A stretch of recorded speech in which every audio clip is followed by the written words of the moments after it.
बिहार सरकार ने वित्तीय वर्ष 2025-26 के लिए 3.17 लाख करोड़ रुपए का बजट पेश किया, जो पिछले वर्ष की तुलना में 68,169 करोड़ रुपए अधिक है।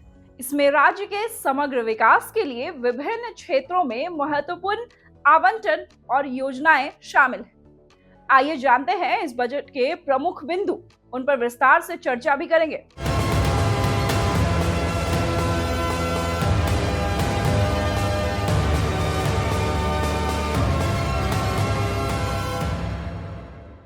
नमस्कार, आप देख रहे हैं नवचेतना टाइम्स और मैं हूं नेहा सिंह। कुल बजट 3,16,000 कुछ करोड़ रुपए का। प्रमुख विभागों के लिए आवंटन: शिक्षा में 60,964 करोड़, स्वास्थ्य में 20,335 करोड़, पथ निर्माण यानी सड़क निर्माण विभाग में 17,908 करोड़, गृह विभाग में 17,831 करोड़, ग्रामीण विकास में 16,043 करोड़, ऊर्जा में 13,484 करोड़। प्रमुख घोषणाएं और योजनाओं में क्या कुछ शामिल है? कृषि और किसान कल्याण योजना, मखाना बोर्ड की स्थापना। बिहार में मखाना उत्पादन को बढ़ावा देने के लिए एक विशेष मखाना बोर्ड की स्थापना की जाएगी, जिससे मखाना के उत्पादन, प्रसंस्करण, मूल्य संवर्धन और विपणन को प्रोत्साहन मिलेगा।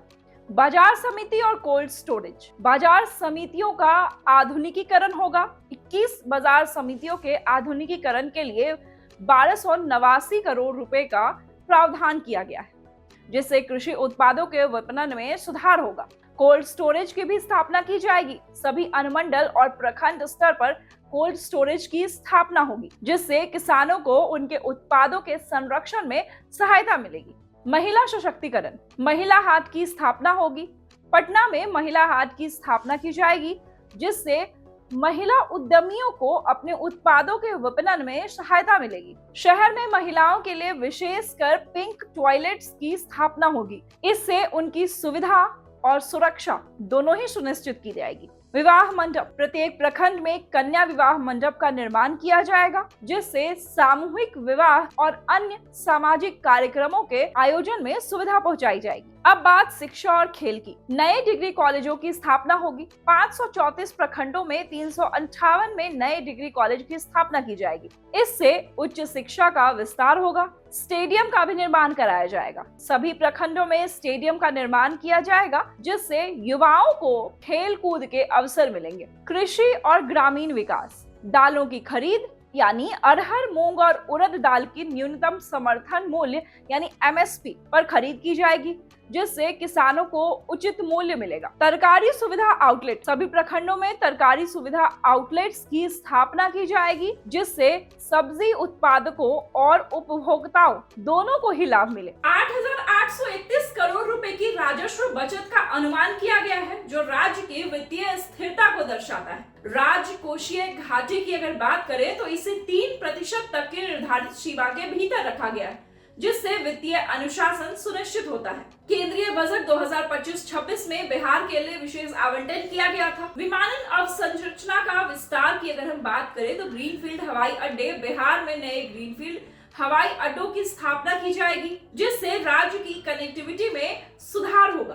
पटना हवाई अड्डे का भी विस्तार होगा। इसकी क्षमता का विस्तार किया जाएगा, जिससे बढ़ती यात्री संख्या को संभाला जा सके। बिहटा में ब्राउनफील्ड हवाई अड्डे के विकास की भी बात कही गई है। इससे क्षेत्रीय कनेक्टिविटी में सुधार किया जाएगा। शिक्षा और बुनियादी ढांचे की अगर हम बात करें तो राष्ट्रीय खाद्य प्रौद्योगिकी संस्थान यानी पूर्वोदय पहल के तहत बिहार में राष्ट्रीय खाद्य प्रौद्योगिकी उद्यमिता एवं प्रबंधन संस्थान की स्थापना की जाएगी। इससे खाद्य प्रसंस्करण उद्योग को बढ़ावा मिलेगा। IIT पटना के भी विस्तार की बात है। IIT पटना के लिए छात्रावास सहित बुनियादी ढांचे का विस्तार किया जाएगा। इससे शिक्षा की गुणवत्ता में सुधार होगा। मिथिलांचल क्षेत्र में पश्चिमी कोसी नहर परियोजना के लिए वित्तीय सहायता प्रदान की जाएगी। इससे 50,000 हेक्टेयर से अधिक भूमि पर खेती करने वाले किसानों को लाभ होगा। यह बजट राज्य के बुनियादी ढांचे, शिक्षा, स्वास्थ्य, कृषि और महिलाओं पर केंद्रित बताया जा रहा है। आपको बता दें कि इस साल बिहार में चुनाव है, इसलिए इस बजट को चुनावी बजट भी कहा जा रहा है। अब इस बजट से बिहार को क्या कुछ फायदा होगा, बिहार में विकास के लिए क्या कार्य होंगे, ये तो आने वाला वक्त ही बताएगा। अगर आपको ये वीडियो पसंद आया हो तो वीडियो को लाइक करें, शेयर करें और हमारे चैनल को सब्सक्राइब करें, देखते रहें नवचेतना टाइम्स। नमस्कार।